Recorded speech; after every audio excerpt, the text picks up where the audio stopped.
Je vais commencer par un petit rappel pour que vous ayez une idée un peu de ce qu'il y a derrière et de ce que ça implique.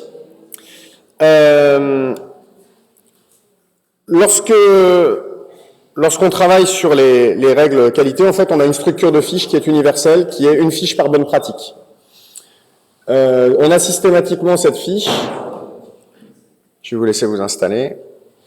Et en fait, les fiches sont documentées toujours de la même manière. Objectif, mise en œuvre, contrôle. Chaque demande d'information fait l'objet d'un accusé de réception. Avant de savoir comment je vais faire et comment je vais vérifier, il y a une première question qui est pourquoi je le fais. Cette question de pourquoi je le fais et ces livres, cette fiche a été mise en place dans un livre qui est là. Et en fait, on a systématiquement un mode de fonctionnement qui fait qu'on rédige une fiche par bonne pratique et on a systématiquement la même structure. Maintenant, ce que je voudrais vous montrer, c'est un petit peu ce qu'on a découvert un peu par hasard ou intuitivement ces derniers temps.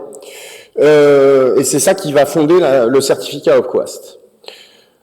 Chaque rédaction de règles nous conduit à identifier des objectifs et des risques. Donc par exemple, si je vous dis sur un check-out normal, les processus complexes sont accompagnés de la liste de leurs étapes. Alors c'est quelque chose qui peut être important sur un cahier des charges, quelque chose qui peut être important pour vérifier une interface, pour vérifier un mock-up, pour vérifier qu'on a bien pensé à dire le nombre d'étapes de façon à répondre à l'utilisateur, aux questions que se pose l'utilisateur.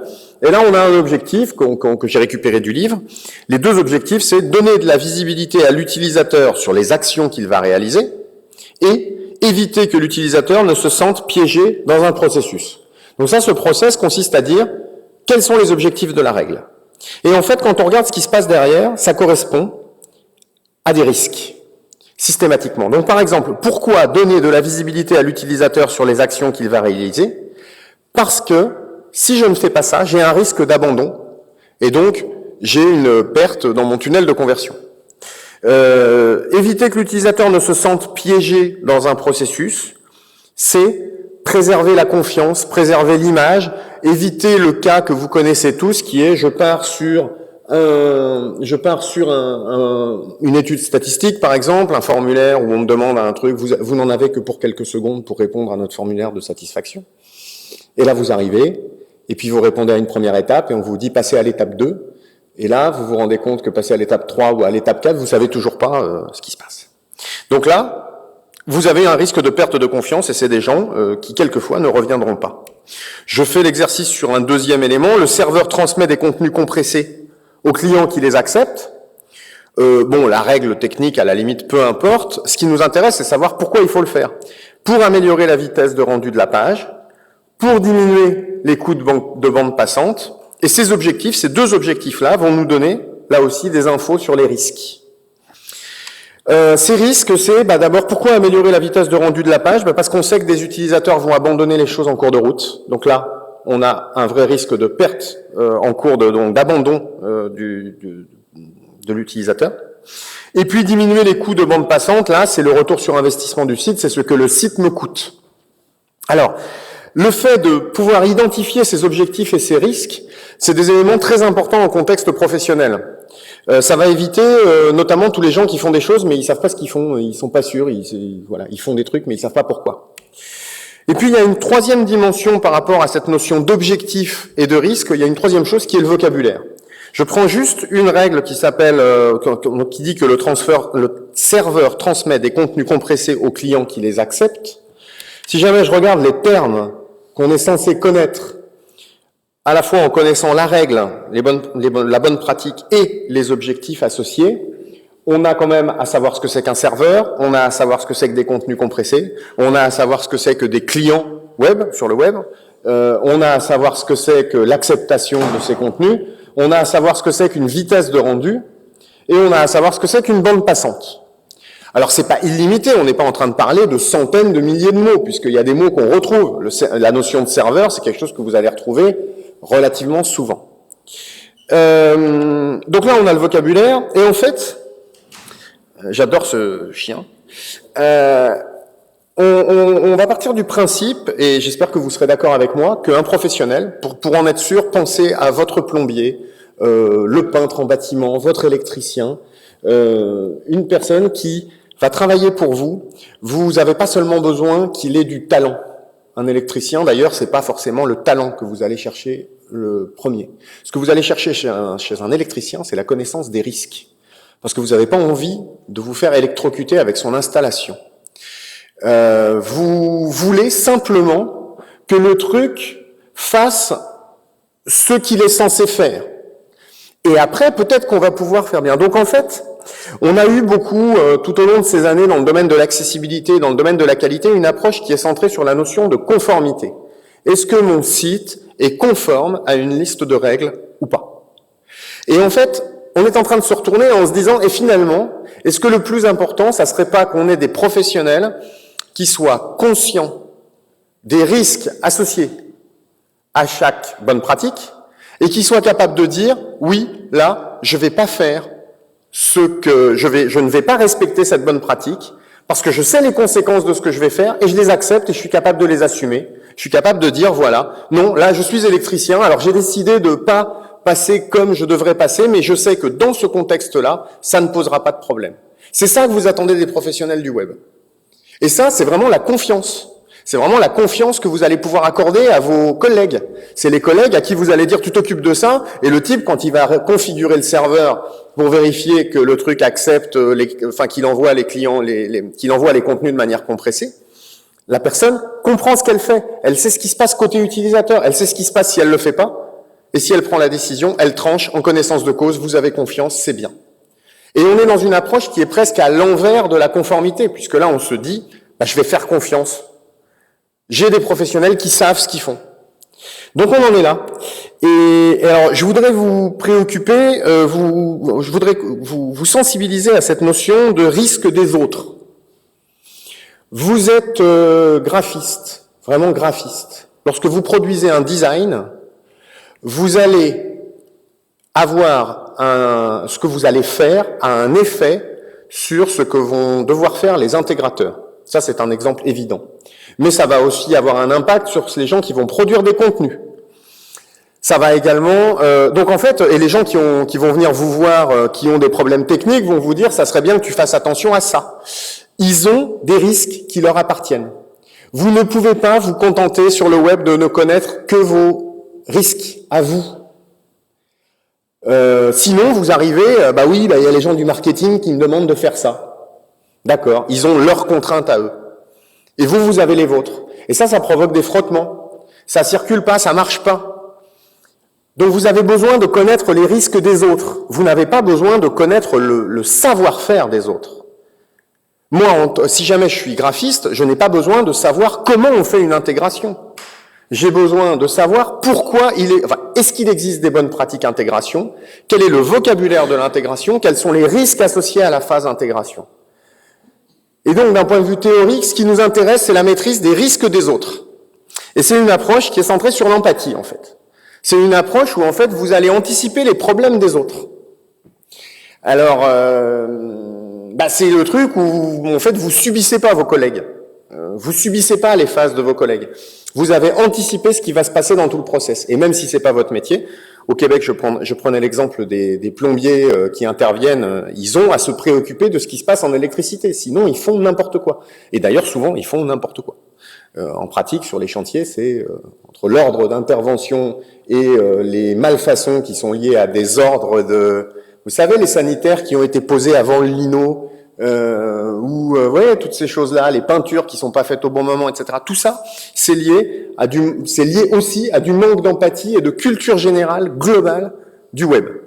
Et on pense avoir touché avec Opquast et avoir touché avec ces bonnes pratiques, ces risques et ce vocabulaire, on pense avoir touché une clé de compréhension et qui fluidifie les modes de fonctionnement dans les organisations. Maintenant,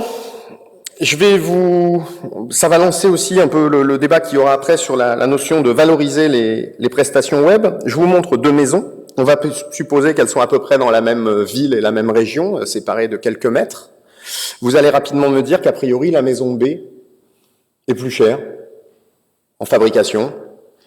Si jamais je faisais le même exercice avec des voitures, vous n'auriez pas de problème pour distinguer ce qui est une voiture à 50 000 €, une voiture à 5 000 €. Vous faites bien la différence, ok ? Donc, ça c'est une chose. Maintenant, sur le web, un formulaire web, c'est ça. J'exagère à peine. Donc, quel est le formulaire le plus cher?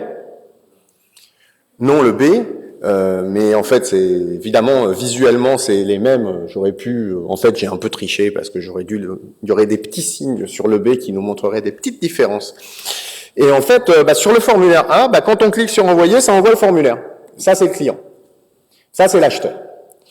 Et puis vous savez que vous allez vous prendre toutes les bonnes pratiques associées au formulaire B.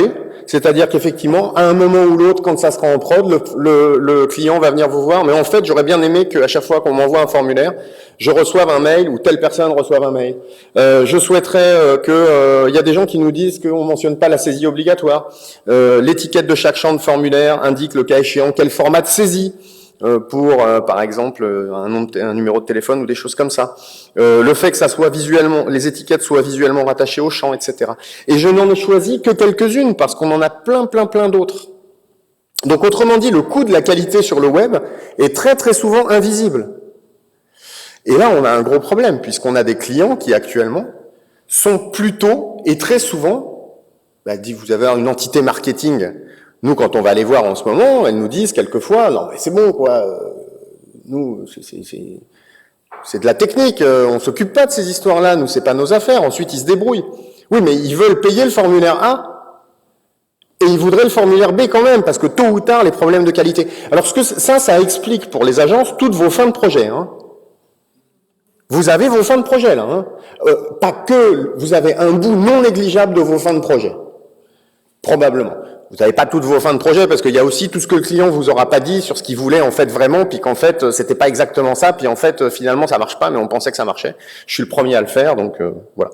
Sur les aspects fonctionnels, tout ça, d'accord. Donc il y a un coût invisible de la qualité web et on ne sait pas comment le valoriser.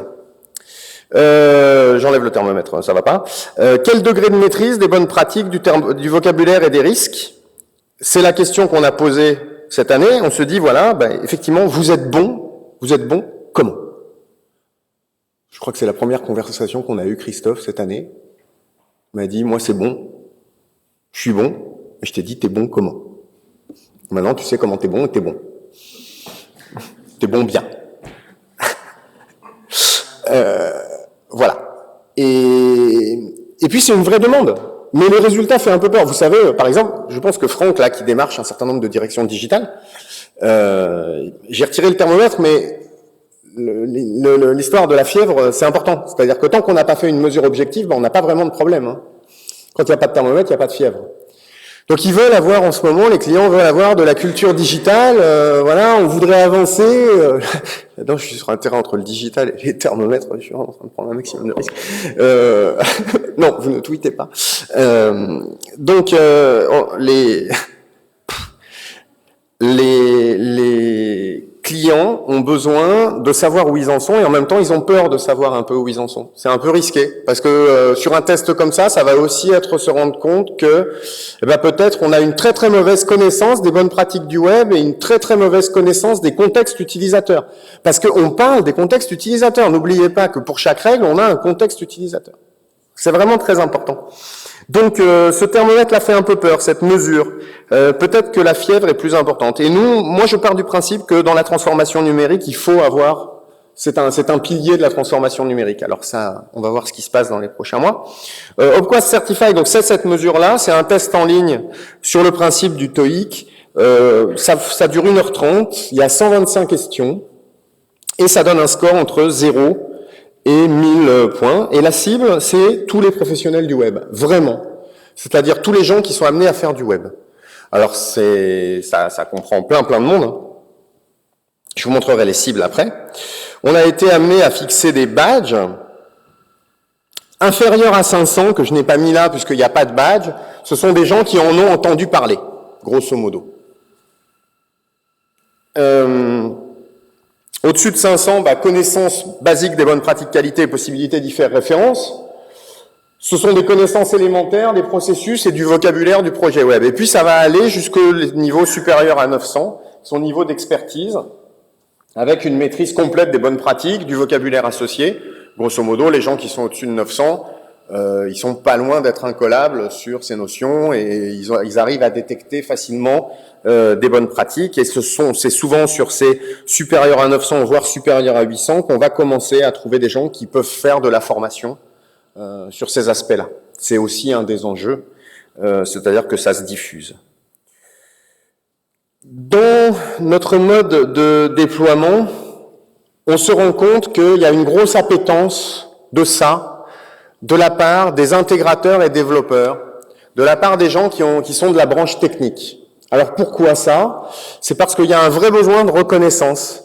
Il n'y a pas de reconnaissance dans ce domaine, et ce sont des métiers qui sont très difficiles, qui sont très techniques, qui demandent la prise en compte. Bon, je vais juste vous parler de compatibilité navigateur. Voilà, cette notion juste de compatibilité navigateur fait que dans un projet web, quand vous faites de l'intégration, vous êtes obligé de vous arracher les cheveux sur des comportements, des frameworks, voilà. Donc, ils ont un vrai besoin, donc les développeurs, les intégrateurs, ils le demandent. En réalité, les développeurs et intégrateurs ne sont pas la cible de ce certificat.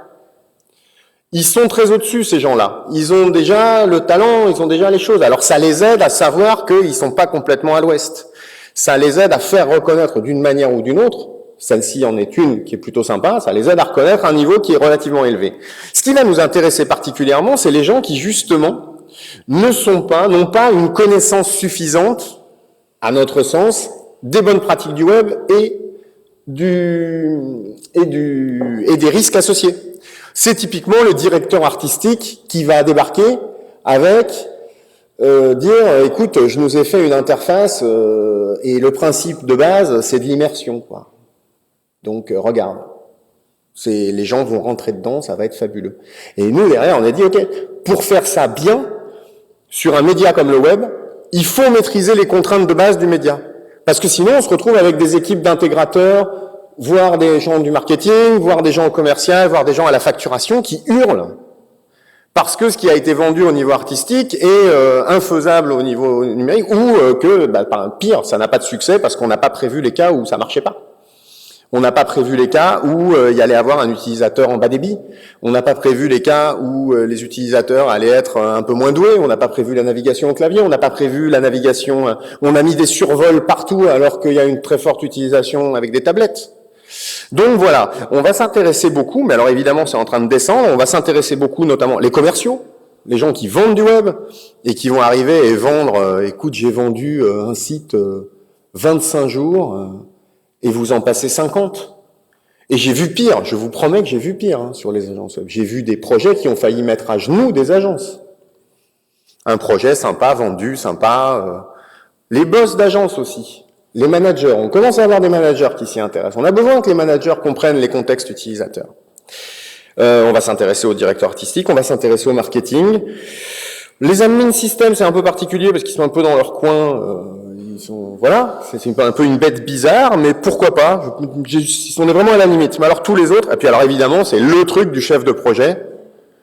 La cible fondamentale que j'aurais peut-être dû mettre au centre, c'est le chef de projet qui touche à tout et qui doit connaître quand même les bases de tout.